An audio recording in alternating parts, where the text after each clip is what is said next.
नमस्कार दोस्तों, स्वागत है आपका आपके अपने YouTube channel RBSC online classes में। अपन बात कर रहे थे आपका साइंस का चैप्टर नंबर 2 यानी अम्ल, क्षार और लवण के बारे में। तो जिसमें अपने अभी तक दो पार्ट किए थे, जिसके अंदर अपने अम्ल और क्षार के बारे में पढ़ा था। आज अपन पढ़ेंगे लवण के बारे में और ये पार्ट बहुत महत्वपूर्ण है क्योंकि इसमें से आपके एग्जाम में क्वेश्चन आता ही आता है। बहुत ज्यादा चांसेस है कि आपके एग्जाम में इसमें से क्वेश्चन पूछा जाता है। तो पीछे वाला अगर पार्ट आपने नहीं देखा है तो वो जरूर देखिएगा। अगर वो पार्ट आपको अच्छे से समझ में आ जाएगा तो ये भी पार्ट आपको आसानी से समझ में आ जाएगा। और इस वीडियो को पूरा देखते हैं तो ये वाला पार्ट आपको इतने अच्छी तरह से समझ में आ जाएगा कि आपको रटने की बिल्कुल जरूरत नहीं पड़ेगी और आपका पूरा चैप्टर ये जो है अच्छे से याद हो जाएगा। तो देखो, अपन पढ़ेंगे इस चैप्टर अभी जो इस भाग के अंदर लवण के बारे में, क्योंकि अम्ल और क्षार के बारे में अपन पढ़ चुके हैं। लवण क्या होता है? वैसे तो अपन इस चैप्टर में कई बार बात कर चुके हैं कि लवण होता क्या है। तो आपने बात किया था कि जब अम्ल और क्षार क्रिया करते हैं आपस में, जब अम्ल और क्षार को अपन आपस में मिला देते हैं तो लवण और उसके साथ जल का निर्माण होता है। तो इसी तरह किसका निर्माण होता है? लवण का। तो बात करें लवण का निर्माण कैसे होता है, तो अम्ल तथा क्षार क्रिया करके लवण और जल बनाते हैं। अम्ल और क्षार आपस में क्रिया करके क्या बनाते हैं? लवण और जल का निर्माण करते हैं। बस यही बातें आपको ध्यान रखनी है इसकी परिभाषा में। और इस परिभाषा को, इसको क्या कहते हैं? अम्ल और क्षार मिलकर लवण और जल बनाते हैं। इस प्रक्रिया को कहते हैं उदासीनीकरण प्रक्रिया, क्योंकि अपने पढ़ा था उदासीनीकरण अभिक्रिया पढ़ा था, जिसके अंदर अपने ये पढ़ा था कि अम्ल और क्षार क्रिया करके लवण और जल बनाते हैं। इस अभिक्रिया को उदासीनीकरण अभिक्रिया कहते हैं। तो ये अपने बात कर ली थी कि अम्ल और क्षार मिलकर लवण और जल बनाते हैं। तो कोई सा भी आप चाहे तो उदाहरण लिख सकते हैं यहाँ पे। जैसे मैंने एग्जाम्पल के तौर पर ले लिया, अम्ल के रूप में ले लिया HCl अम्ल यानी हाइड्रोक्लोरिक अम्ल, प्लस क्षार के रूप में मैंने ले लिया NaOH यानी सोडियम हाइड्रोक्साइड। जब इसकी क्रिया कराते हैं तो क्या बनता है? देखो, अभिक्रिया होती कैसे, इसको थोड़ा सा अपन ध्यान से समझ लेते हैं तो अच्छे से समझ में आ जाएगा। तो यहां पर देखो, ये जो Cl है, इसका Cl और इसका Na, ये मिलकर क्या बना देता है? ये लवण बना देता है। और ये जो H है और ये OH है, ये मिलकर क्या बना देते हैं? जल बना देते हैं। तो ये कुछ अभिक्रिया इस प्रकार होती है इस Na और Cl में। अब यहां पर आप देखेंगे जो Na होता है उसके ऊपर कौन सा आवेश होता है? प्लस आवेश। और Cl के ऊपर कौन सा होता है? माइनस। ये आपको अच्छी तरह ध्यान रखना है। तो हमेशा इसका सूत्र लिखते हुए हमेशा पहले धनायन लिखना है, फिर Cl यानी ऋणायन लिखना है। तो पहले Na लिखा जाएगा और फिर लिखते हैं Cl, प्लस जल का सूत्र क्या होता है? H2O। तो ये बन गया, ये क्या है? हाइड्रोक्लोरिक अम्ल। और ये क्या है? सोडियम हाइड्रोक्साइड, एक क्षार है। ठीक है, इसने मिलकर क्या किया? यहां पर एक लवण बनाया, सोडियम क्लोराइड। ये क्या है? लवण है, सोडियम क्लोराइड, जिसको अपन आम भाषा में नमक भी कहते हैं। और ये हो गया जल। तो इस तरह से अपन कह सकते हैं कि लवण किसे कहते हैं? अम्ल तथा क्षार मिलकर क्या करते हैं? लवण तथा जल का निर्माण करते हैं। ठीक है, उसके बाद में अपन बात करें कि लवण के प्रकार की, तो लवण 3 प्रकार के होते हैं। किस तरह से 3 प्रकार के? अपने ये पता है कि अम्ल और क्षार क्रिया करते हैं तो लवण बनता है, लेकिन लवण 3 प्रकार के होते हैं। उसको समझने से पहले अपन 2 चीजें यहां पर समझेंगे, वो है परबल और दुर्बल। एक अपन बात करें परबल अम्ल की,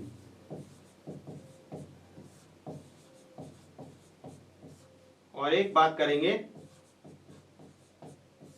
दुर्बल अम्ल की। देखो, परबल अम्ल क्या होते हैं? जो अम्ल, परबल का मतलब अपन यहां समझ सकते हैं ताकतवर जो ज्यादा होते हैं। तो किस तरह से अपन पता लगाएंगे कोई भी अम्ल ज्यादा ताकतवर है या कम ताकतवर है? ऐसे तो पता नहीं लगा सकते अपन, टच करके तो पता नहीं लगा सकते, क्योंकि कुछ अम्ल तो बहुत ज्यादा खतरनाक होते हैं। तो इसको अपन समझने के लिए अपन ये कह सकते हैं, जो अम्ल जलीय विलयन में पूर्णतः आयनित हो जाते हैं, मतलब जल के अंदर पूरी तरह से घुल जाते हैं, वो होते हैं परबल अम्ल। जो जल में पूर्णतः आयनित हो जाते हैं, जल के अंदर वो अपने अणुओं में आसानी से टूट जाते हैं पूरी तरह से, तो वो कहलाते हैं परबल अम्ल। तो दुर्बल अम्ल बिल्कुल इसका उल्टा, यानी जो पूर्णतः आयनित नहीं होते हैं। जैसे मान लो अपने 100 अणु पानी के अंदर घोले तो 100 में से कुछ एक अणु ही वो क्या होंगे? पानी में टूट जाएंगे, आयनित हो जाएंगे, सभी अणु नहीं होंगे। जबकि परबल अम्ल में क्या होता है? सभी के सभी अणु आपस क्या हो जाते हैं? टूट जाते हैं। उदाहरण के लिए आप यहां पर लिख सकते हैं अम्ल, जो परबल अम्ल है HCl अम्ल, H2SO4 यानी सल्फ्यूरिक अम्ल, HNO3 यानी नाइट्रिक अम्ल। ये क्या है? परबल अम्ल, बहुत ज्यादा ताकतवर। और दुर्बल अम्ल की बात करें तो ये यहां पर लिख सकते हैं CH3COOH, यानी जिसका नाम होता है एसिटिक अम्ल। क्या है? एसिटिक अम्ल। ये क्या है? एक दुर्बल अम्ल है। इसी तरह पर बात करेंगे परबल क्षार की। किसकी बात करेंगे? प्रबल क्षार और दुर्बल क्षार की। परिभाषा सेम ही, बस क्षार के लिए शब्द क्षार काम में लेंगे। वे क्षार जो जल में पूर्णतः आयनित हो जाते हैं वो क्या कहलाते हैं? प्रबल क्षार। और जो पूर्णतः आयनित नहीं होते हैं वो कहलाते हैं दुर्बल क्षार। यहां क्षार पर आप जैसे लिख सकते हो NaOH, KOH, ये क्या है? ये बहुत ताकतवर क्षार है, ठीक है। और साथ में आप दुर्बल के तौर पे लिख सकते हो जैसे NH4OH या फिर MgOH2, मैग्नीशियम हाइड्रोक्साइड। ये क्या है? दुर्बल क्षार है, ठीक है। तो प्रबल क्षार और दुर्बल क्षार आपको समझ में आ गया। प्रबल का मतलब जो ताकतवर क्षार होता है, दुर्बल का मतलब जो कमजोर होता है, ठीक है। अब अपन यहां पर बात करेंगे तो आपको ये चीजें आसानी से समझ में आएगी। देखो, उदासीन का मतलब क्या होता है, ठीक है। उदासीन का मतलब होता है अगर अभिक्रिया करें प्रबल अम्ल की अभिक्रिया प्रबल क्षार से करवा दें तो जो लवण बनेगा वो कैसा होगा? उदासीन होगा। या फिर अगर अम्ल भी दुर्बल है और क्षार भी दुर्बल है, यानी दुर्बल अम्ल की अभिक्रिया दुर्बल क्षार से करवा दें, तब भी जो पदार्थ बनेगा वो क्या होगा? उदासीन होगा। अब ये उदासीन कैसे हुआ? देखो यहां पर अम्ल भी क्या था? प्रबल था, और क्षार भी क्या था? प्रबल था। मतलब दोनों ही ताकतवर थे। तो दोनों ही ताकतवर थे तो दोनों ही जैसे मिलाएंगे तो दोनों की ताकत क्या हो जाएगी? समाप्त हो जाएगी। या फिर दोनों ही कमजोर हैं तो दोनों की बराबर ताकत है तो वो दोनों क्या हो जाएंगे? आपस में न्यूट्रल हो जाएंगे। जबकि बात करें यहां पर अम्लीय लवण की, तो अम्लीय का मतलब उसके अंदर अभी भी क्या है? अम्ल के गुण हैं। अभी भी उसके अंदर अम्ल के गुण है। इसका मतलब क्या है? इसका मतलब यह है कि जो अम्ल था वो प्रबल था और जो क्षार था वो दुर्बल था। क्षार तो जो था वो क्या था? दुर्बल था। तभी तो देखो ये अम्ल तो बहुत ताकतवर था, क्षार क्या था? कम ताकतवर था। हालांकि मिलने पर लवण तो बन गया, लेकिन कुछ अभी भी उसके अंदर गुण किसके हैं? अम्ल के हैं। यानी अभी भी आप उसके अंदर से H+ आयन उपस्थित हैं। इसका मतलब वो कौन सा लवण है? अम्लीय लवण है, ठीक है। यहां बात करें क्षारीय लवण की तो बताएंगे आप, यहां अम्ल क्या होगा? दुर्बल अम्ल होगा, जबकि क्षार क्या होगा?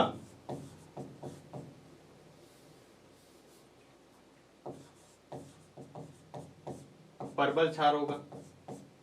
क्षार ताकतवर होगा लेकिन अम्ल क्या होगा? कमजोर होगा। तब इसके अंदर किसके गुण रहेंगे? किसके गुण दिखेंगे अपन को? क्षार के गुण दिखेंगे, ठीक है। तो इस प्रकार के लवण को कहते हैं क्षारीय लवण। तो देखो लवण में हमेशा बराबर नहीं है कि दोनों ही समान हैं, यानी दोनों ही प्रबल हैं या दोनों ही दुर्बल हैं, तब तो जो लवण बनेगा वो उदासीन होगा। अगर अम्ल ज्यादा ताकतवर है और क्षार कम ताकतवर है, इसका मतलब जो लवण होगा वो अम्लीय होगा। अगर अम्ल जो है वो दुर्बल है मतलब कमजोर है, जबकि क्षार जो है वो ज्यादा ताकतवर है, इसका मतलब जो लवण बनेगा वो कैसा होगा? क्षारीय होगा। अब बात करते हैं इसके पीएच की। तो इसके पीएच की बात करें तो देखो जो उदासीन होता है, उदासीन का पीएच कितना होगा? उदासीन का पीएच कितना होता है? 7। उदासीन का पीएच, अगर कोई भी उदासीन लवण है उसका पीएच कितना हो जाएगा? 7। अगर बात करें अम्लीय की तो इसका पीएच कितना होगा? अम्ल का मान 0 से 7 तक होता है, इसका मतलब इसका पीएच 7 से छोटा होगा।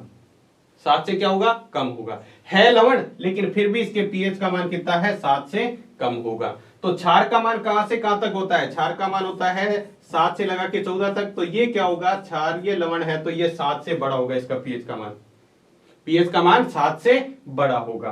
तो इस तरह से अपन क्या कर सकते हैं? अम्ल, क्षार और लवण को 3 प्रकार से विभाजित कर सकते हैं: उदासीन लवण, अम्लीय लवण और क्षारीय लवण। तो ये आपको समझ में आ गया। तो आप इसका चाहें तो स्क्रीनशॉट ले सकते हैं।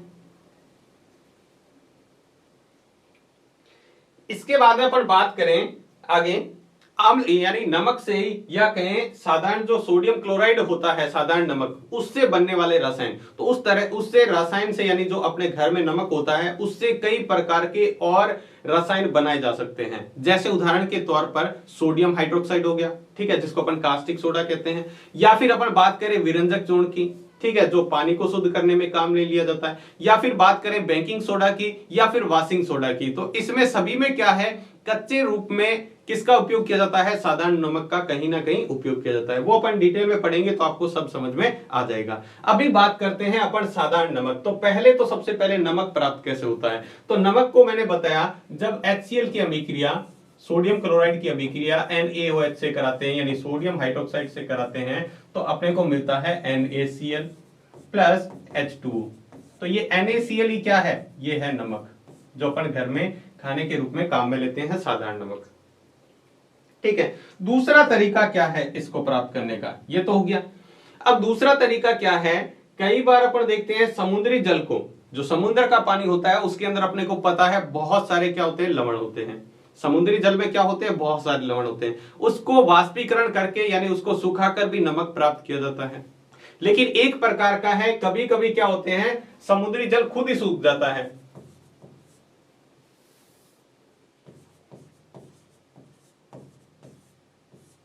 जो समुद्री जल है वो खुद ही सूख जाता है। ठीक है, तो इससे क्या होता है, अब मान लो जहां पर पानी था समुद्र का, बहुत सारे उसके अंदर लवण थे, वो सूख गया, तो इससे जो नमक प्राप्त होता है उसको कहते हैं खनिज नमक। क्या कहते हैं, खनिज नमक। इसको खनिज नमक क्यों कहते हैं, क्योंकि जैसे अपन कोयले को खोद कर निकालते हैं ना जमीन के अंदर से, जो जमीन के अंदर से, पृथ्वी के अंदर से खोद कर निकाले जाते हैं, उसको अपन क्या कहते हैं, खनिज कहते हैं। तो इसको भी क्या करते हैं, खोद कर निकाले जाते हैं, तो इसको अपन कहते हैं खनिज नमक, जिसको आम भाषा में अपन सेंधा नमक या काला नमक कहा जाता है। जो सेंधा और काला नमक होता है वो यही खनिज नमक होता है। ठीक है, आपने बहुत देखे होंगे पत्थर के रूप में जो अपने गांव में या शहरों में लेके आते हैं बेचने के लिए, तो वो खनिज या सेंधा नमक उसको कहा जाता है। तो इस तरह से इसको प्राप्त किया जाता है। आपने देखा होगा जो दांडी यात्रा, स्वतंत्रता संग्राम के दौरान तो दांडी यात्रा की गई थी, वो किसके लिए की गई थी, यानी एक स्वतंत्रता के अंदर भारत को स्वतंत्र कराने के अंदर एक बहुत बड़ा योगदान था गांधी जी का दांडी यात्रा के थ्रू। ठीक है, तो उसको भी आप याद कर सकते हैं। जैसे दांडी यात्रा है, नमक ने भारत को आजादी दिलाने में अपना सहयोग दिलाया था, तो उसको याद रख सकते हैं। दांडी यात्रा जो की गई थी वो इसी के संबंध में थी।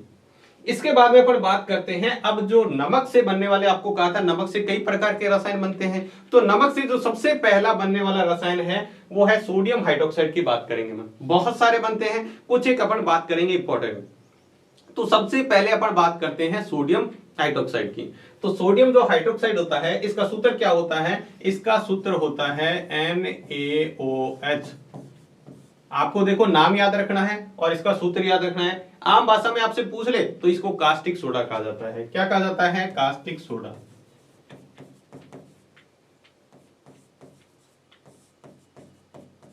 आम भाषा में इसको कास्टिक सोडा भी कहा जाता है।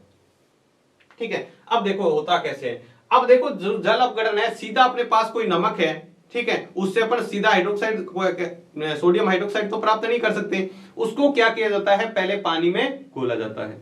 ठीक है, तो यहां पर अपन क्या करेंगे, देखो जो सोडियम हाइड्रोक्साइड है, सोडियम क्लोराइड है NaCl, इसको घोला जाता है पानी के अंदर, यानी इसका जलीय विलयन है, प्लस H2O, यानी ये क्या है, द्रव है, जल पानी में घोल दिया। अब इससे जो बनेगा पदार्थ, क्या क्या बनेगा, एक तो बनेगा NaOH, जल में घुला हुआ, प्लस इसके साथ में आपको मिलेगी हाइड्रोजन गैस, और इसके साथ में एक और गैस मिलेगी, वो है क्लोरीन गैस, Cl2। तो ये चीजें अपने को इसके अंदर मिलती है। जब अपन क्या करते हैं, ये जो सोडियम क्लोराइड है इसको पानी में घोलकर इसका कराया जाता है विद्युत अपघटन। अब विद्युत अपघटन क्या होता है उसको अपन डायग्राम से समझते हैं। अभी आप देखो, जब नमक का विद्युत अपघटन कराया जाता है, नमक के जलीय विलयन का मतलब नमक को पानी में घोलकर उसका विद्युत अपघटन कराया जाता है, तो सोडियम हाइड्रोक्साइड का निर्माण होता है, और साथ में ही क्या होता है, एक हाइड्रोजन गैस और क्लोरीन गैस का भी निर्माण होता है। इस प्रक्रिया को क्लोर क्षार प्रक्रिया कहा जाता है। बहुत इंपॉर्टेंट है, आपको नाम से पूछ लिया जाता है, क्लोर क्षार प्रक्रिया किसे कहते हैं। तो सोडियम क्लोराइड के जलीय विलयन का विद्युत अपघटन करने पर सोडियम हाइड्रोक्साइड प्राप्त होता है, इसे क्लोर क्षार अभिक्रिया कहा जाता है। क्लोर क्षार क्यों कहा जाता है, देखो ये जो है NaOH क्या है, एक क्षार है, क्या है, क्षार है। और ये क्लोरीन गैस, इसको बोलते हैं क्लोर। क्या बोल दिया, क्लोर। ठीक है, तो ये बन गया क्लोर क्षार अभिक्रिया, क्लोरीन गैस से क्लोर, और ये NaOH एक क्षार है, तो इसलिए इसको क्या कहा जाता है, क्लोर क्षार अभिक्रिया या प्रक्रिया कहा जाता है। अब यहां पर अपन समझते हैं विद्युत अपघटन क्या होता है। तो विद्युत अपघटन देखो किस तरह से,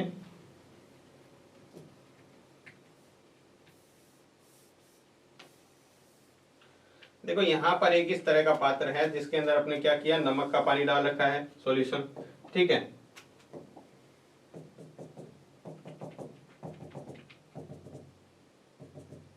इस तरह से इसके अंदर डाल रखा है सॉल्यूशन। अब इसमें क्या करते हैं, दो लगाते हैं इलेक्ट्रोड, इसको लाइट से जोड़ना है तो दो इलेक्ट्रोड लगाते हैं। इलेक्ट्रोड क्या होता है, धातु की बनी दो छड़ें होती हैं। ठीक है, एक को प्लस आवेश से और एक को माइनस आवेश से जोड़ दिया जाता है। ये क्या है, ये इलेक्ट्रोड है।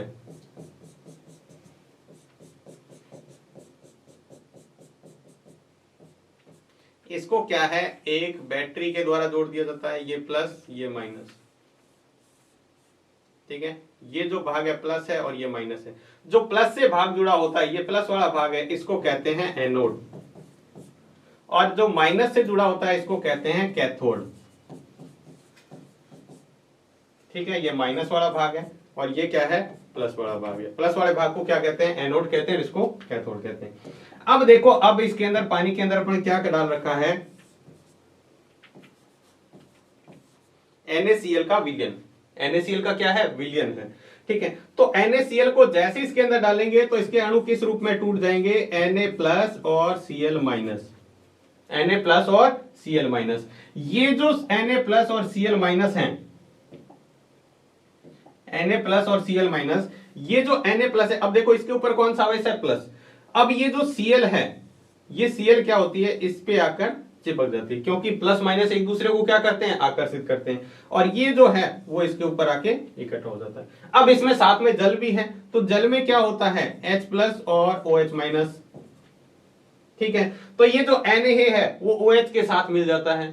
ठीक है, यहां पर, और क्या बना देता है, NaOH, यानी सोडियम हाइड्रोक्साइड। ये AQ मतलब जल में घुला हुआ है। अब उसको अलग कर लेते हैं। यहां पर इसके अंदर से विद्युत अपघटन हुआ तो क्या हुआ, इसको जैसे ही लाइट इसके अंदर ऑन करेंगे तो सोडियम हाइड्रोक्साइड बनना स्टार्ट हो जाएगा। अब ये जो क्लोरीन था, इसके ऊपर क्लोरीन के कई अणु मिलकर और क्या कर देते हैं, क्लोरीन गैस का निर्माण करते हैं, और हाइड्रोजन के कई अणु मिलकर क्या करते हैं, हाइड्रोजन का निर्माण कर देते हैं। तो ये तो हो गया क्लोरीन गैस, ये हो गया हाइड्रोजन गैस, और ये हो गया सोडियम हाइड्रोक्साइड, जो अपन क्षार प्राप्त कर रहे हैं। इस तरह से ये अभिक्रिया, विद्युत अपघटन इस तरह से होता है। तो यहां पर देखो दो गैसें निकलती है, ये क्या है, गैस के रूप में, ये भी क्या है, गैस के रूप में मुक्त होती है। यहां से आप कह सकते हैं, यहां से जो निकलेगी वो क्लोरीन गैस कह सकते हैं।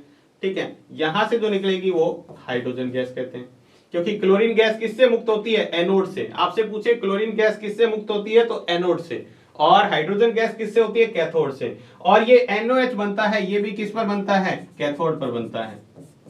जो NaOH है वो भी किस पर बनता है, कैथोड पर। तो इस तरह से आप करते हैं। अब यहां पर देखो, इससे तीन उत्पाद बने हैं, एक तो सोडियम हाइड्रोक्साइड, हाइड्रोजन गैस और क्लोरीन गैस। अब इसके उपयोग क्या है, इसको आगे काम में भी लिया जाता है सभी को। तो सबसे पहले बात करते हैं हाइड्रोजन की। तो हाइड्रोजन का उपयोग किसमें किया जाता है, हाइड्रोजन का उपयोग किया जाता है ईंधन के रूप में। अब ईंधन कौन सा, जो रॉकेट वगैरह में ईंधन काम में लिया जाता है। ठीक है, अपने जैसे बाइक में पेट्रोल वगैरह लगाते हैं, कार में, इसमें, वैसे ईंधन के रूप में रॉकेट में, वहां पर ईंधन हाइड्रोजन काम में लिया जाता है। मार्गरीन, मार्गरीन में काम में लिया जाता है। मार्गरीन क्या होता है, ये अपन आगे कार्बन वाले चैप्टर में पढ़ेंगे। अभी के लिए आप ये याद रख सकते हो कि ये एक नकली मक्खन के रूप में होता है। उसके बाद में अमोनिया की खाद वगैरह बनाने में इसका यूज होता है। अमोनिया की खाद होती है, उसको बनाने में इसका यूज किया जाता है। उसके बाद में क्लोरीन गैस। क्लोरीन गैस का सबसे इंपॉर्टेंट है पानी को शुद्ध करने में। इससे क्या किया जाता है, पानी को शुद्ध किया जाता है। अब पानी देखो, पीने का पानी हो सकता है, स्विमिंग पूल का हो सकता है। ठीक है, और साथ में ही PVC जो पाइप आते हैं उसको बनाने में इसका उपयोग होता है। CFC यानी क्लोरोफ्लोरोकार्बन, जो गैस होती है, पहले AC फ्रिज इसमें जो भरी होती थी गैस, वो क्लोरोफ्लोरोकार्बन होती थी। उसमें भी इसका क्लोरीन का यूज होता था। उसके बाद है रोगाणुनाशक और कीटनाशक के रूप में, यानी दवाइयों में और जो फसलों की इनके कीटनाशक होते हैं उसमें भी इसका उपयोग किया जाता है। उसके बाद में है अपने जो तीसरा पदार्थ बना है वो है NaOH यानी सोडियम हाइड्रोक्साइड। ये क्षार है, इसका उपयोग देखते हैं साबुन तथा अपमार्जक बनाने में। सबसे इंपॉर्टेंट है साबुन और अपमार्जक बनाने में किसका उपयोग होता है, सोडियम हाइड्रोक्साइड, या अपन आम भाषा में कास्टिक सोडा भी कहते हैं, जिसका उपयोग साबुन बनाने में किया जाता है। साबुन यानी, और अपमार्जक क्या होते हैं, जो जिसको अपन आम भाषा में सर्फ बोलते हैं उसमें। उसके बाद है कागज उद्योग में, कागज बनाने वाले उद्योग में भी इसका उपयोग होता है, क्योंकि कागज बनाने की लकड़ी से जो कागज बनता है पहले उसको साफ किया जाता है, तो वहां उपयोग होता है। कृत्रिम फाइबर बनाने में, फाइबर क्या होता है, छोटे छोटे रेशों को जोड़कर एक लंबा रूप दे दिया जाता है, बड़ी कोई चीज बना दी जाती है, उसको कहते हैं फाइबर। जैसे अपने जियो फाइबर हो गया, उसके अंदर क्या होता है, एक टुकड़े से दूसरे टुकड़ा जोड़कर बहुत लंबी जो चीज या रस्सी बना दी जाती है उसको कहते हैं फाइबर। तो कृत्रिम फाइबर बनाने में भी इसका उपयोग होता है। और साथ में है धातुओं से ग्रीस हटाने में। अब देखो ये साबुन या अपमार्जक है, तो साबुन अपमार्जक अगर ग्रीस लगा हुआ है तो उससे साफ कर सकते हैं, तो इसमें भी इसका उपयोग किया जाता है। तो ये था किसके बारे में, ये जो सोडियम हाइड्रोक्साइड है नमक से कैसे प्राप्त होता है और इससे बनने वाले उत्पादों का क्या क्या उपयोग है। चाहे तो आप इसका स्क्रीनशॉट ले सकते हैं।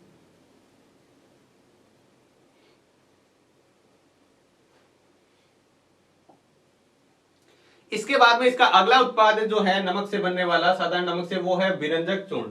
अब ये विरंजक चूर्ण क्या होता है, इसका पहले अपन सूत्र देखेंगे, सूत्र के बाद में इसका रासायनिक नाम क्या होता है वो भी देख लेते हैं, क्योंकि ये तो जनरल नाम है। इसका सूत्र होता है CaOCl2। किसका सूत्र है ये है विरंजक चूर्ण का। साधारण नाम क्या होता है, कैल्शियम ऑक्सीक्लोराइड।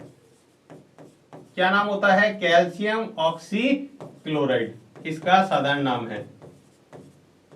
किसका, विरंजक चूर्ण का साधारण नाम कैल्शियम ऑक्सीक्लोराइड है।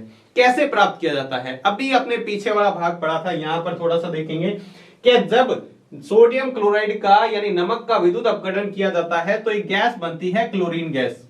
कौन सी, क्लोरीन गैस। अब यहां पर अपने को क्या करेंगे, उस क्लोरीन गैस का उपयोग करेंगे। किसका, क्लोरीन गैस का। किसमें, जब बुझे हुए चूने में, बुझे हुए चूने का सूत्र क्या होता है, CaOH2।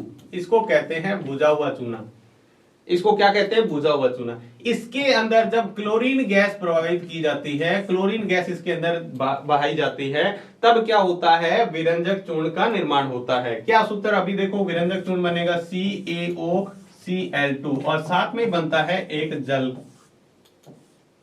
जब बुझे हुए, ये किसका है, बुझा हुआ चूना, ये सूत्र है बुझा हुआ चूना का।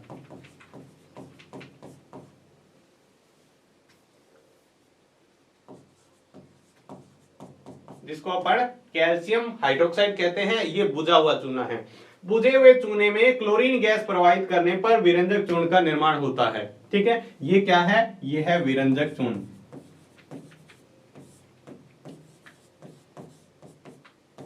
ठीक है, तो इस तरह से विरंजक चूर्ण, आपसे पर्सन कई बार पूछा गया एनसीईआरटी में, विरंजक चूर्ण का निर्माण कैसे होता है, तो अपन कहेंगे बुझे हुए चूने में क्लोरीन गैस प्रवाहित करने पर बुझे हुए चूने का निर्माण होता है। ठीक है, और साथ में इसके क्या देखने, अपने को उपयोग देखने हैं। बहुत बार आपके एग्जाम में सबसे इंपॉर्टेंट भाग इसका यही है कि जो ये जो कुछ यौगिक पढ़ रहे हैं इसके उपयोग पूछे जाते हैं। तो उपयोग में देखो, सबसे पहला तो बहुत ही महत्वपूर्ण उपयोग है, वो है पीने योग्य पानी को शुद्ध करने में, जीवाणु मुक्त करने में। जो पीने योग्य पानी होता है, अपने घरों में जो पीने के लिए पानी काम में लेते हैं, उसको शुद्ध करने में। अपन घरों में जो नल में पानी आता है, कई बार देखते हैं उसमें थोड़ी दवाई की स्मेल या दवाई का टेस्ट आता है। ठीक है, तो वो क्या होता है, वो विरंजक चूर्ण मिलाया होता है, जिसकी वजह से अपने को उसके अंदर स्मेल आती है। और वो क्यों मिलाते हैं, पानी को शुद्ध करने में, ताकि पानी में जीवाणु वगैरह नहीं रहे और अपने को नुकसान नहीं पहुंचाए। दूसरा उपयोग है उद्योगों में उपचायक के रूप में। उपचायक का मतलब होता है जो पदार्थ क्या कर देते हैं, किसी दूसरे पदार्थ का ऑक्सीकरण कर देते हैं। ये क्या कहलाते हैं, उपचायक कह दो या ऑक्सीकारक कह दो। ऑक्सीकारक मतलब दूसरे पदार्थ का क्या करेंगे, खुद दूसरे पदार्थ का ऑक्सीकरण करने में मदद करेंगे, वो उपचायक कहलाते हैं। उसमें भी इसका उपयोग किया जाता है। तीसरा उपयोग है वस्त्र एवं कागज उद्योग में विरंजक के रूप में। अब देखो वस्त्र उद्योग है चाहे कागज उद्योग है, वहां पर उसको बनाने से पहले उसको साफ किया जाता है और साफ करने में विरंजक चूर्ण काम में लिया जाता है। देखो कागज भी है वो सफेद होता है और कपड़ा भी पहले होता है वो सफेद होता है, तो उसको सफेदी देने के लिए इसका यूज किया जाता है। उसके बाद में उसको रंगने के लिए काम किया जाता है, वो बाद में किया जाता है, पहले वो सफेद होता है तो विरंजक के रूप में। उसके बाद में इसके बाद में जो पहला अपन देखा विरंजक चूर्ण कैसे निर्माण होता है और इसके क्या क्या उपयोग है, उसके बाद में अगला जो पदार्थ है वो है बेकिंग सोडा। आपने नाम सुना होगा बेकिंग सोडा या खाने का सोडा जिसको कहा जाता है हम भाषा में, वो है ये। ठीक है, तो पहला आपने देख लिया विरंजक चूर्ण, इससे पहले कास्टिक सोडा यानी सोडियम हाइड्रोक्साइड देखा था। तो इसमें देखो कच्चे पदार्थों में सोडियम क्लोराइड का उपयोग करके बेकिंग सोडे का निर्माण किया जाता है। तो सबसे पहले अपन ये पढ़ते हैं कि उसका निर्माण कैसे किया जाता है। तो देखो निर्माण कैसे किया जाता है कच्चे पदार्थों में। अब कच्चा पदार्थ अपन किससे बना रहे हैं, ये पढ़ रहे हैं नमक से बनेगा, तो नमक प्लस इसके अंदर मिलाते हैं जल प्लस इसके अंदर मिलाते हैं कार्बन डाइऑक्साइड प्लस इसके अंदर मिलाते हैं अमोनिया। कितनी चीजें मिलाकर, देखो ये तो नमक तो हो ही गया क्योंकि ये पढ़ किससे रहे हैं, साधारण नमक से रसायन, साधारण नमक से बनने वाले रसायन। तो सबसे पहले नमक को पानी में घोल रखा है, उसके अंदर कार्बन डाइऑक्साइड गैस प्रवाहित की और उसके अंदर अमोनिया गैस NH3 होता है अमोनिया। ठीक है, तो अपने को क्या मिलेगा, यहां पर मिलेगा एक तो पदार्थ मिलेगा NH4Cl, ये भी एक लवण है जिसका नाम क्या होता है अमोनियम क्लोराइड। इसका नाम क्या है अमोनियम क्लोराइड।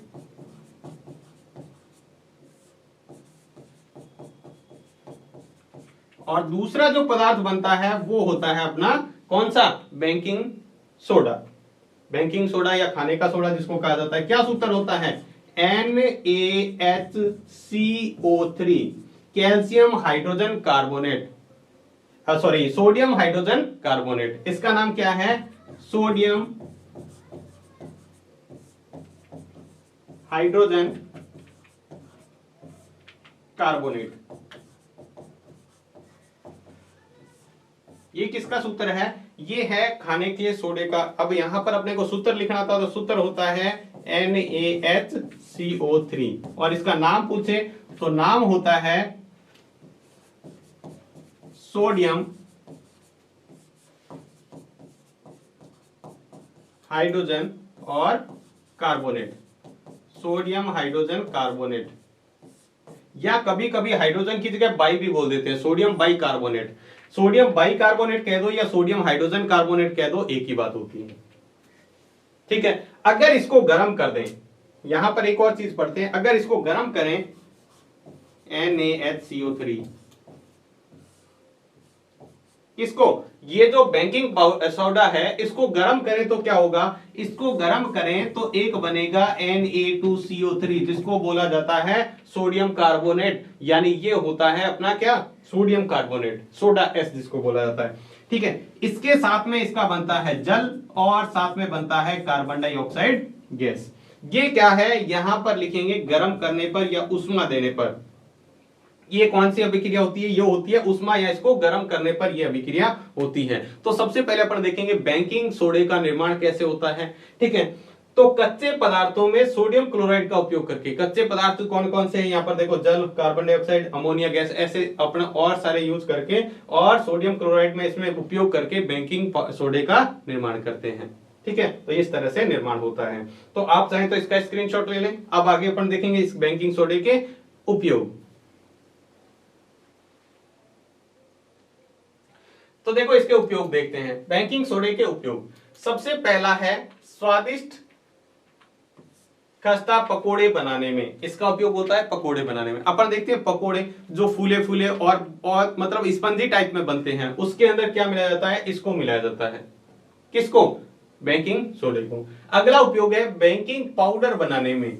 देखो बेकिंग सोडा अलग होता है, बेकिंग पाउडर अलग होता है। बेकिंग सोडे से बेकिंग पाउडर बनाया जाता है। कैसे बनाया जाता है, इस सोडियम हाइड्रोजन कार्बोनेट या सोडियम बाइकार्बोनेट या बेकिंग सोडे में जब टार्ट्रिक अम्ल मिलाया जाता है तो बेकिंग पाउडर बनता है। क्या मिलाया जाता है, इस सोडियम हाइड्रोजन कार्बोनेट या बेकिंग पाउडर, ये किसका है, बेकिंग पाउडर, बेकिंग सोडे का नाम, रासायनिक नाम। इसमें टार्ट्रिक अम्ल मिलाया जाता है तो बेकिंग पाउडर बनता है। ठीक है, इस बेकिंग पाउडर को गर्म करने की अभिक्रिया जो होती है वो कैसे होती है, देखो यहां पर देखेंगे NaHCO3, प्लस यहां पर हमने अम्ल लिया। अब देखो क्या बना रहे हैं, बेकिंग पाउडर बना रहे हैं। तो यहां पर देखो कोई भी अम्ल का हाइड्रोजन आयन होगा, अम्ल होगा वो क्या करेगा, हाइड्रोजन आयन बनेगा। ठीक है, तो इसकी जैसी अभिक्रिया होगी तो क्या होगा, यहां पर निर्माण होगा किसका, जल का, और साथ में निर्माण होगा कार्बन डाइऑक्साइड, और साथ में अम्ल का सोडियम लवण।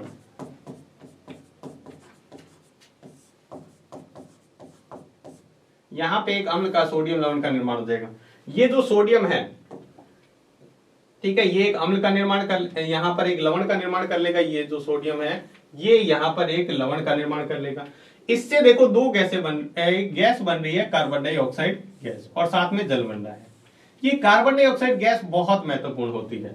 क्या होती है, बहुत महत्वपूर्ण। क्यों होती है बहुत महत्वपूर्ण, क्योंकि ये कार्बन डाइऑक्साइड गैस ही क्या करती है, आपने घरों में देखा होगा, जब अपने घरों के अंदर क्या बनाते हैं, केक वगैरह बनाया जाता है, केक हो गया, पेस्ट्री हो गया, ये चीजें जो बनाई जाती है, इसके अंदर ये कार्बन डाइऑक्साइड गैस ही उसको फुलाने का काम करती है। जो घर में आपने देखा होगा, जो केक बनाते हैं उसके अंदर ये बेकिंग पाउडर डाला जाता है। वो इसलिए डाला जाता है क्योंकि उसको गर्म करने से, यहां पर अपन उसको क्या कर रहे हैं, गर्म कर रहे हैं, तो गर्म करने से जल और कार्बन डाइऑक्साइड गैस बनती है। कार्बन डाइऑक्साइड गैस के बुलबुले ही वहां पर क्या कर देते हैं, खाली जगह छोड़ देते हैं, जिससे आपने ब्रेड हो गया या फिर केक वगैरह बनाते हैं तो उसमें जो फुलावट आती है, उस स्पंजी टाइप में बनते हैं, वो इसी के कारण बनते हैं। ठीक है, तो ये हो गया इसके उपयोग। अगला जो उपयोग है वो है एंटासिड के रूप में। अब एंटासिड क्या होता है, आपने पढ़ा था, कभी कभी पेट में अम्ल की मात्रा ज्यादा बन जाती है, अपने पाचन के दौरान क्या हो जाता है, अम्ल की मात्रा ज्यादा बन जाती है, तो उसको निष्क्रिय करने के लिए, तो ये इसकी प्रकृति क्या है, ये एक क्षारक है, ये एक क्षारक है, यानी क्षारीय प्रकृति का है, सॉरी ये क्षारीय प्रकृति का है। ये क्या है, क्षारीय प्रकृति का, क्योंकि पेट के अंदर अम्ल की मात्रा ज्यादा हो गई है, तो क्षार जैसे ही लेंगे तो वो उसको क्या कर देगा, अम्ल और क्षार मिलकर लवण बना देंगे। ठीक है, अगला है इसका उपयोग, वो है इसका उपयोग सोडा अम्ल अग्निशामक में। अब सोडा अम्ल अग्निशामक क्या होता है, देखो सोडे का मतलब तो हो गया बेकिंग सोडा, और साथ में यहां पर एक काम में लिया जाता है सल्फ्यूरिक अम्ल। ठीक है, अब जो आग बुझाने वाला यंत्र होता है उसके अंदर दो भाग होते हैं, उसके अंदर क्या होते हैं, दो भाग। आपने देखा होगा जब इसको फोड़ते हैं तो ये अंदर वाला एक भाग टूट जाता है। टूटने से ये पहले दोनों अलग अलग थे, बेकिंग सोडा और सल्फ्यूरिक अम्ल। ठीक है, जैसे इसके अंदर ये टूटने से क्या हुआ, इसके अंदर गैस बनेगी, वो है CO2 gas, carbon dioxide gas. और वहां पर क्या होगा, जैसे उसका आपने देखा होगा धुएं जैसा निकलता है, तो वहां पर बहुत मात्रा में कार्बन डाइऑक्साइड गैस निकलती है। और कार्बन डाइऑक्साइड क्या होती है, वहां पर सभी जगह से ऑक्सीजन को हटा देती है, क्योंकि कार्बन डाइऑक्साइड ऑक्सीजन गैस से क्या होती है, भारी होती है, तो वहां पर ऑक्सीजन को हटा देगी। और आपको पता है कहीं भी अगर ऑक्सीजन नहीं है तो फिर कोई भी चीज जलेगी नहीं, तो इसलिए ये अग्निशामक यंत्र मतलब आग बुझाने वाले यंत्र में इसका उपयोग किया जाता है, बेकिंग सोडे का। तो सोडा अम्ल अग्निशामक में इसका उपयोग किया जाता है।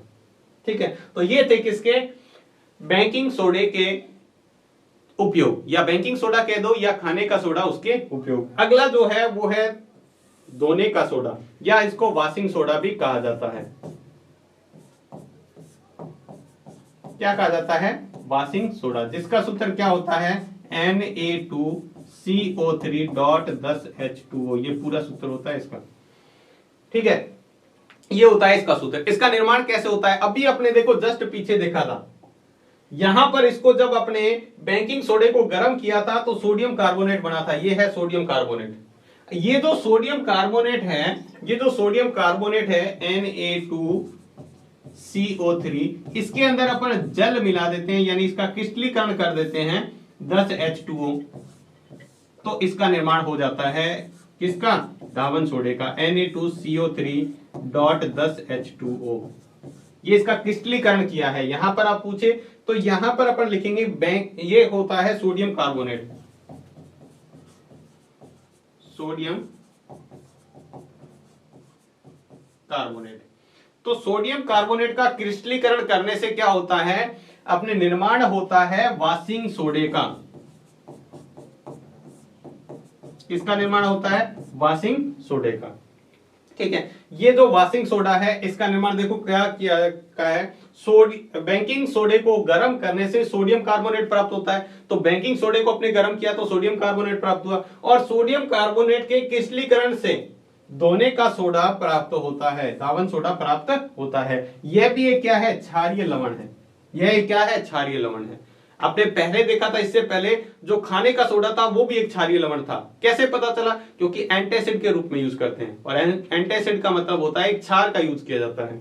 तो यहां पर अपने इस तरह से इसका निर्माण होता है। ये 10H2O क्या जोड़ा है, ये इसका क्यों किया है, ये अपन आगे देखेंगे। क्रिस्टलीकरण का मतलब क्या होता है, इसकी परिभाषा देखेंगे। लेकिन अभी देख लो आप कैसे प्राप्त किया जाता है, समझ में आ गया आपको? यानी सोडियम हाइड्रोजन कार्बोनेट का जब अपन करते हैं, उसको गर्म करते हैं तो सोडियम कार्बोनेट बनता है, और सोडियम कार्बोनेट का क्रिस्टलीकरण करने से धावन सोडा प्राप्त होता है। आप इसका स्क्रीनशॉट ले लें, फिर इसके उपयोग देखते हैं। देखो इसके उपयोग क्या है धावन सोडे के। तो धावन सोडे का सबसे पहले है, धावन सोडा है यानी धोने का सोडा, तो साफ सफाई में, घरों की साफ सफाई वगैरह करने में, साबुन वगैरह बनाने में इसका उपयोग किया जाता है। ये तो आम हो गया। अब देखो अपने बात करते हैं कांच, साबुन एवं कागज उद्योग में।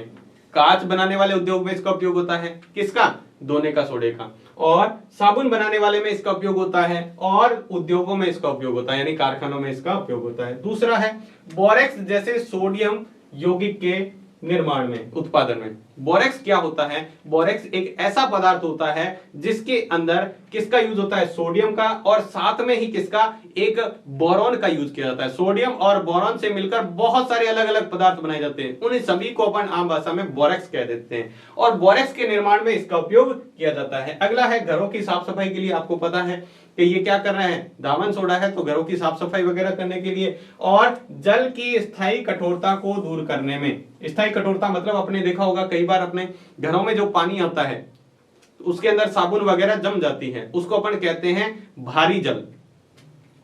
जो खारा जल होता है, भारी जल या लवणीय जल, उसको हटाने के लिए, उसकी कठोरता को हटाने के लिए, उसका जो कठोर जल है उसकी कठोरता को हटाने के लिए इसका उपयोग किया जाता है। हालांकि अपने विरंजक चूर्ण में पढ़ा था, जल को पीने के पानी को शुद्ध करने में, वो पीने के पानी को शुद्ध करता है और ये जल की कठोरता को हटाता है। दोनों मिक्स नहीं हो जाए आपस में, आपको अच्छी तरह याद रखना है।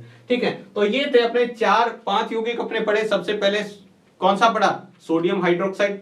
दूसरा पढ़ा विरंजक चूर्ण। तीसरा पढ़ा बेकिंग सोडा। चौथा जो पढ़ा था आपने वो था, इसके बाद में बेकिंग सोडे के बाद में वॉशिंग सोडा। तो ये आपने पढ़ा। अब देखो इसमें एक उपयोग आप सभी लिख सकते हैं प्रयोगशालाओं में। उपयोग के तौर पे प्रयोगशालाओं में इसका उपयोग होता ही होता है। सभी के सभी जो रसायन है प्रयोग तो करके देखते ही हैं, तो आप एक आम प्रयोग लिख सकते हो। अगर मान लो भूल गए हैं, आपसे 3 प्रयोग पूछे, 2 आपको याद है और 1 भूल गए, तो आप लिख सकते हो प्रयोगशाला में इसका उपयोग किया जाता है। अब बात करते हैं, अभी अपने बात की थी क्रिस्टलन जल या क्रिस्टलन का जल का मतलब क्या होता है। देखो लवण का सूत्र, लवण कोई है, उस लवण के इकाई सूत्र में जल के अणुओं की निश्चित संख्या जुड़ी होती है। अभी देखो अपने सोडियम जो कार्बोनेट पढ़ा था उसके अंदर 10 अणु जल के जुड़े थे। तो इसी तरह जो एक क्या है, एक अणु बना है किसका? धावन सोडे का एक अणु बना है। इकाई सूत्र, एक अणु का सूत्र, लेकिन उसके अंदर जल के कितने अणु जुड़े? 10। तो ऐसा ही सूत्र लवण के इकाई सूत्र में जल के अणुओं की निश्चित संख्या जुड़ी होती है, उस संख्या को क्या कहते हैं? उसी को ही कहते हैं क्रिस्टलन जल। निश्चित संख्या को क्रिस्टलन का जल कहा जाता है। जैसे उदाहरण के तौर पे आप लिख सकते हैं, जैसे अभी लिखा था Na2CO3.10H2O। ये क्या है? ये वॉशिंग सोडा है। ये क्या है? वॉशिंग सोडा है। ठीक है, इसी तरह आप एक और सूत्र लिख सकते हैं, जैसे CuSO4.5H2O। ये क्या है? जलीय कॉपर सल्फेट। जलीय कॉपर सल्फेट। देखो 5 अणु जल के जुड़े। इसी तरह आप लिख सकते हो CaSO4.2H2O। ये सूत्र होता है जिप्सम का। किसका? जिप्सम का। देखो यहां पर 2 अणु। तो इस तरह लवण के इकाई सूत्र में, ये सारे लवण हैं और एक एक अणु का सूत्र है। ये वॉशिंग सोडे का एक अणु है जिसके अंदर 10 अणु किसके हैं? जल के। तो लवण के इकाई सूत्र में कुछ जल के अणुओं की संख्या जुड़ी होती है, उसी को ही अपन क्या कह देते हैं? उसी को ही कहते हैं, देखो डॉट लगाकर यहां लिखा जाता है, उसी को ही अपन कहते हैं क्रिस्टलन जल। ये सारा क्या है, क्रिस्टलन जल है। ठीक है, तो आप चाहें तो इसका भी स्क्रीनशॉट ले सकते हैं। इसके बाद में अपन एक और यौगिक, महत्वपूर्ण यौगिक पढ़ते हैं जिसका नाम है प्लास्टर ऑफ पेरिस। ये हालांकि उससे नहीं बना हुआ है, नमक से, लेकिन इसके अंदर आपको दिया हुआ है तो अपन इसको पढ़ लेते हैं। प्लास्टर ऑफ पेरिस क्या होता है? प्लास्टर ऑफ पेरिस देखो जिप्सम से ही बनता है। जिप्सम क्या है? चूना। जब जिप्सम को 373 केल्विन पर गर्म किया जाता है तो उससे निर्माण होता है प्लास्टर ऑफ पेरिस, जिसको क्या कहते हैं? सूत्र क्या होता है? देखो प्लास्टर ऑफ पेरिस का CaSO4 डॉट आधा H2O। देखो आधा H2O, तो ये भी अपन क्रिस्टलन जल कह सकते हैं इसको। देखो क्रिस्टलन जल जुड़ा हुआ है। ठीक है, इसका नाम पूछे आपसे तो नाम है कैल्शियम सल्फेट अर्ध, ये कैल्शियम सल्फेट हो गया अर्ध हाइड्रेट या हेमी हाइड्रेट। जल का अणु जुड़ा हुआ है, इसको हाइड्रेट बोलते हैं, तो अर्ध हाइड्रेट या हेमी हाइड्रेट कहा जाता है। अब देखो कैसे बनता है। जिप्सम को 373 केल्विन पर गर्म करने से कैल्शियम सल्फेट अर्ध हाइड्रेट या कैल्शियम सल्फेट हेमी हाइड्रेट, अर्ध हाइड्रेट कह दो या हेमी हाइड्रेट कह दो, एक ही बात है, का निर्माण होता है, जिसे प्लास्टर ऑफ पेरिस कहा जाता है। जिसे क्या कहा जाता है? प्लास्टर ऑफ पेरिस कहा जाता है। जैसे सूत्र लिखते हैं CaSO4, ये है डॉट 2H2O, ये है जिप्सम का। इसको क्या किया? 373 केल्विन पर गर्म किया, और गर्म करने से क्या हुआ? CaSO4 डॉट आधा H2O का निर्माण हो गया, और ये क्या है? प्लास्टर ऑफ पेरिस, POP कहा जाता है। और ये क्या है? किससे निर्माण हुआ है? जिप्सम से इसका निर्माण हुआ है। अगर वापस इसमें पानी मिला देंगे ना तो वापस जिप्सम बन जाएगा। अगर इसमें POP में वापस पानी मिला देते हैं तो जिप्सम बन जाएगा, और जिप्सम को 373 केल्विन पर गर्म करेंगे तो ये क्या बन जाएगा? वापस POP बन जाएगा। तो इस तरह से आप प्लास्टर ऑफ पेरिस का निर्माण कर सकते हैं। अब देखो इसको प्लास्टर ऑफ पेरिस क्यों कहा जाता है? क्योंकि सबसे पहले जिप्सम का निर्माण पेरिस में किया गया था, और प्लास्टर इसलिए जोड़ा गया है क्योंकि इसका उपयोग जो शरीर के किसी भाग की हड्डी टूट जाती है तो उस हड्डी को स्थिर रखने के लिए, ताकि वापस वो जुड़ जाए, इसलिए इसका उपयोग किया जाता था। तो इसलिए इसका नाम क्या पड़ा? Plaster of Paris. ठीक है, क्योंकि सबसे पहले इसका निर्माण किसमें हुआ था? पेरिस के अंदर, इसलिए इसको प्लास्टर ऑफ पेरिस कहा जाता है। अब इसके भी उपयोग देख लेते हैं। देखो ये जो POP होता है, चूना जो होता है, इससे अपने देखे हैं घरों में कई तरह के सामान, मूर्तियां वगैरह बनाने में इसका उपयोग होता है। सजावटी सामान अपन घर में लेके आते हैं, इसका उपयोग किया जाता है। दूसरा बहुत महत्वपूर्ण उपयोग है टूटी हड्डियों को जोड़ने में। अब टूटी हड्डी कोई टूट गई है तो उसके ऊपर आपने देखा होगा पट्टा बांधकर उसके ऊपर चूना लगा दिया जाता है, और वो थोड़ी देर में सूख जाता है, फिर वहां से हड्डी हिलती नहीं है, तो थोड़े समय बाद में वो हड्डी जुड़ जाती है। तो टूटी हड्डियों को स्थिर रख के जोड़ने में भी इसका उपयोग किया जाता है। और तीसरा है घरों की सतह को चिकना बनाने में। जैसे आजकल तो देखो पुट्टी होती है, वॉल पुट्टी की जाती है ना, वॉल पुट्टी की जगह कई घरों में इस POP का उपयोग किया जाता है। ठीक है, जिससे क्या हो जाता है? काफी व्हाइटनेस आती है, जैसे पुट्टी में आती है उसी तरह की व्हाइटनेस, और ये ऊपर से बिल्कुल ऐसे चिकना दिखता है, बहुत ही स्मूथ दिखता है, इसलिए इसका उपयोग किया जाता है। तो चाहे तो आप इसका भी स्क्रीनशॉट ले सकते हैं। तो ये था आपका पूरा चैप्टर नंबर 2। उम्मीद है आपको अच्छे से समझ में आ गया होगा, जिसमें अपने सबसे पहले लवण और अम्ल और क्षार के बारे में पढ़ा, बेसिक जानकारी ली, उसके कुछ रासायनिक गुण पढ़े, उसके बाद में अम्ल और क्षार की अपने कुछ समानताएं पढ़ी, उसके बाद में अपने लवण की डिटेल में पढ़ा, बात की, तो लवण के बहुत सारी अपनी जानकारी प्राप्त की, और इसी में से क्वेश्चन आने के चांसेस ज्यादा होते हैं। तो आज का चैप्टर आपको समझ आया नहीं आया, आपको कमेंट में लिखकर जरूर बताना है। वीडियो कैसा लगा ये भी आप कमेंट में लिखकर जरूर बताएं। अगर आपको वीडियो अच्छा लगा है तो लाइक जरूर कीजिएगा। तो आज के वीडियो में बस इतना ही, धन्यवाद।